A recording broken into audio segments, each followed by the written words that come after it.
Delhi liquor కేసులో కవిత bail petition పై విచారణ వాయిదా పడింది. కవిత బెయిల్ పిటిషన్ పై విచారణను ఏప్రిల్ 4వ తేదీకి వాయిదా వేసింది. హౌస్ ఎవెన్యూ కోర్టు ఇక కవితకు మధ్యంతర బెయిల్ పై ఈ సందర్భంగా కవిత తరపు లాయర్ అభిషేక్ మను సింఘ్వి వాదనలు వినిపించారు. కుమారుడి పరీక్షల దృష్ట్యా బెయిల్ ఇవ్వాలని కవిత తరపు లాయర్ మను సింఘ్వి కోరారు. ఇప్పటివరకు జరిగిన విచారణలో కవిత ఈడీ అధికారులకు సహకరించిందన్నారు.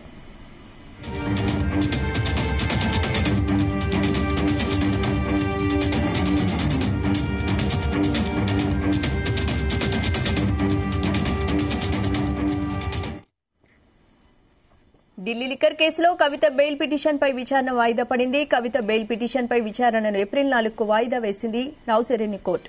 ఇక కవితకు మధ్యంతర బెయిల్ పై హౌస్ ఎవెన్యూ కోర్టులో ఇవాళ వాదనలు జరిగాయి. ఈ సందర్భంగా కవిత తరపు లాయర్ అభిషేక్ మను సింఘ్వి వాదనలు వినిపించారు. కుమారుడి పరీక్షల దృష్ట్యా బెయిల్ ఇవ్వాలని కవిత తరపు లాయర్ మను సింఘ్వి కోరారు. ఇప్పటివరకు జరిగిన విచారణలో కవిత ఈడీ అధికారులకు సహకరించిందన్నారు.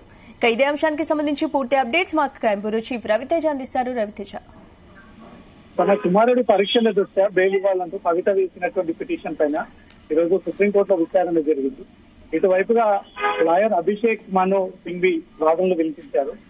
వాదనలు విన్న తర్వాత మళ్లీ సింఘ్వి ఈ కేసు ఏప్రిల్ 4కి వాయిదా వేసినట్టుగా కూడా హౌస్ ఎవెన్యూ కోర్టు ఆదేశాలు జారీ చేయడం జరిగింది. ఇప్పటికే కవిత వాళ్ళు ప్రతిపాదనలు పెట్టుకుంటూ కోర్టు ఇచ్చినటువంటి ఆదేశాలు పాటించట్లేదు, ఒక్కటి కూడా అనుసరించట్లేదు, జైలు సూపరింటెండెంట్ తనకు అనుకూలంగా లేదు, కోర్టు ఆదేశాలను పాటించకుండా కొంత ఇబ్బందికి గురవుతా ఉన్నాను. దాంతో పాటు తన చిన్న కొడుకు ఎగ్జామ్స్ ఉన్నాయి, టెంపరీ బెయిల్ మంజూరు చేయండి, తన బాధ్యత నాదే, ఒక తల్లిగా చూసుకోవాల్సినటువంటి బాధ్యత ఉంది. కాబట్టి ఈ నెల 16 నుంచి జరిగేటువంటి ఎన్నికల ఎగ్జామ్స్ సందర్భంగా తనకు ఈ బెయిల్ ఇవ్వాలంటూ కూడా కోర్టుని ప్రతిపాదనలు పెట్టుకోవడంతో కోర్టు మాత్రం అవి కన్సిడర్ చేయకుండా తిరిగి కవిత వేసినటువంటి బెయిల్ పిటిషన్ పై కూడా ఏప్రిల్ 4కి వాయిదా వేస్తూ కోర్టు ఉత్తర్వులు జారీ చేయడం జరిగింది. ఈ రోజు అరవింద్ కేజ్రీవాల్ ని కూడా ఇదే తిహార్ జైలుకి తరలిస్తూ కోర్టు ఉదయం ఆదేశాలు జారీ చేయడం జరిగింది.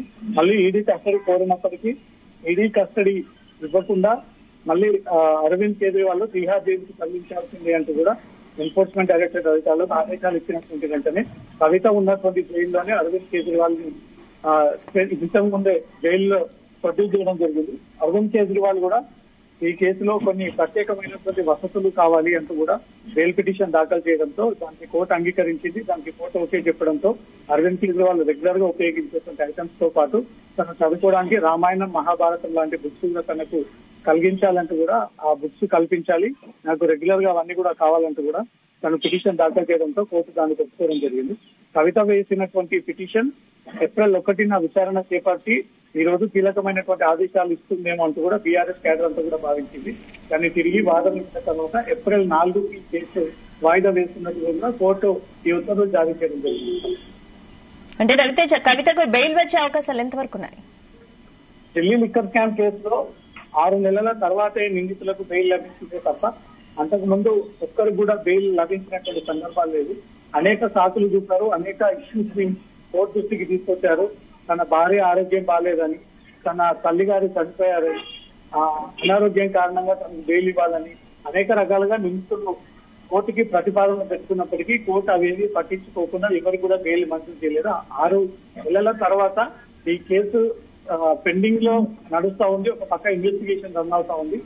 ఆ టైంలో ఎవరికి బెయిల్ ఇవ్వాలి, బెయిల్ ఇవ్వకపోవడానికి కూడా కోర్టు నిర్ణయం వ్యక్తం చేస్తూ కొంతమందిని అప్రూవర్కి మార్చుకోవడము, కొంతమందికి బెయిల్ ఇవ్వడము, కొంతమందిని కస్టడీలోకి తీసుకోవడము, కొంతమందిపై మళ్లీ ప్రత్యేకమైనటువంటి కేసులు నమోదు చేయడము. ఇప్పటి వరకు ఢిల్లీ లిక్కర్ స్కామ్ కేసులో ఏ ప్రధాన నిందితులు కూడా బెయిల్ అయితే లభించలేదు. కవిత మాత్రం తీవ్రంగా ప్రయత్నాలు చేపడుతూ తనకు బెయిల్ ఇస్తే తన కొడుకు ఎగ్జామ్స్ ని పూర్తి చేసుకొని మళ్లీ నేను ఈడీ కార్యాలయం ముందు హాజరవుతానంటూ కూడా ఈ ప్రతిపాదనలు పెట్టినప్పటికీ కోర్టు అవేవి పట్టించుకోకుండా కవిత లిక్కర్ కేసులో కింగ్ పిన్ కీలక నిందితురాలు తను ఒకవేళ బయటకు వస్తే మాత్రం సాక్షులను ప్రభావితం చేసేటువంటి అవకాశం ఉంటుంది, సాక్ష్యాలను తారుమారు చేసేటువంటి అవకాశం ఉంటుంది. కవితకు బెయిల్ ఇవ్వకుండా వాదన చేపడతానే ఉంది.